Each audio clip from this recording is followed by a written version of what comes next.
Our fourth Ignite speaker is Jim St. Ledger. From the vantage point of DCG's Network Platforms Group, Jim works tirelessly to free the world of slow data connections. He spends his weekdays on four wheels, and his weekends on two. He's an all-around family guy and a lifelong learner. Let's welcome Jim St. Ledger.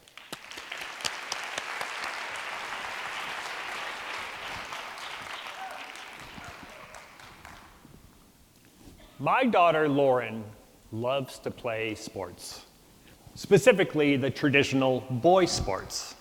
She played flag football for about 3 years, then decided she wanted to move on to baseball. Couldn't find a girls' softball league at her age, so we signed her up for Little League. She jumped right in with the boys, and off she went.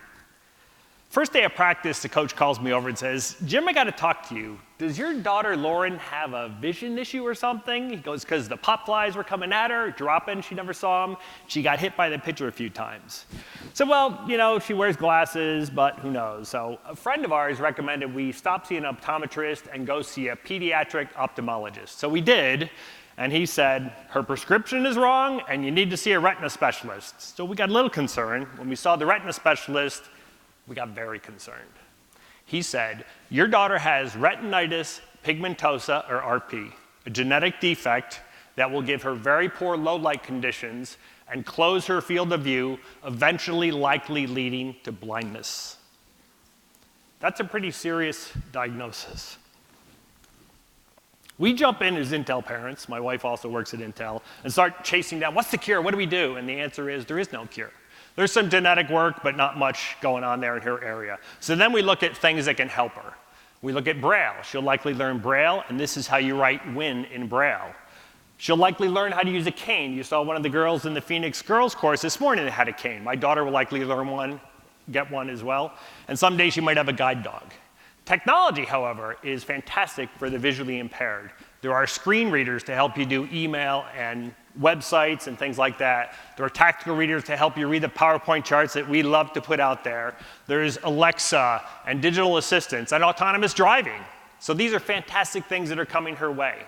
The biomedical engineers of the world are bringing the promise of a bionic eye and an artificial retina, maybe someday giving her night vision even. But these are kind of tactical things. What guidance do I give her to help her lead a full, independent, rich life?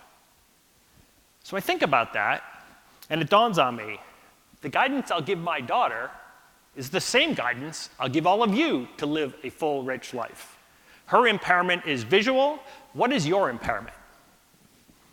So the first thing I tell her is, aim high. Have an audacious goal for yourself. Strive for it. Do not let anyone tell you, "Oh, you can't do that because of your impairment." Go for it. Malala said, "I'm going to try to educate all the girls in the world up till age 12. I don't want half of our population being left behind, despite threats on her life." Hillary has spent her entire career breaking through glass ceilings one after the other. I don't think she's done yet, but she's still at it. Next up on your journey is education. Education is the key to opening the next door. You have to figure out what you need. Maybe it's a master's, maybe it's a PhD, maybe it's something else. You saw Stephanie Padilla on the stage earlier. She took a new job a few years ago and realized these guys know a lot of security stuff and I don't. She jumped in, took a 1-week intensive SANS training course and brought herself to that level. My wife, Audrey Dima, now works in IOTG. A few years ago, she decided she wanted to enhance her career and she became PMP certified. But in your journey in life, you're going to get lemons thrown at you, and it's up to you to make lemonade. And what I really mean by that is being flexible to adjust along the way. In preparing for this talk, I met Daryl Adams, who works in Flex Services in Oregon. He too was diagnosed with RP at age 14, the same age as my daughter. He skied when he was young. He's in his 40s today, still skiing, as my daughter hopes to do with us. You just need to adjust and adapt, and he uses a ski guide. Perhaps the single biggest advice I'll give you, advocate for yourself. Speak up, stand your ground, and don't back down. As you go through your career, get a seat at that table. Ask for things you want. A new great project comes in, raise your hand, I'd like to work on that. Go look for a dot assignment. Go look for rotation assignment. Ask for these kinds of things, and when you ask, people will engage you. As a family, we love to go up to Flagstaff, Arizona because it's 30 degrees cooler in the summer, and the stars are spectacular. I was up there a few weeks ago with Lauren, and we're taking a walk, and I said, Lauren, look at the Milky Way. Isn't that just spectacular? And she looks up at me and says,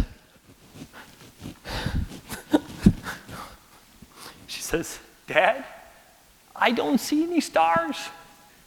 Her vision is so poor in low light, she cannot see a single star.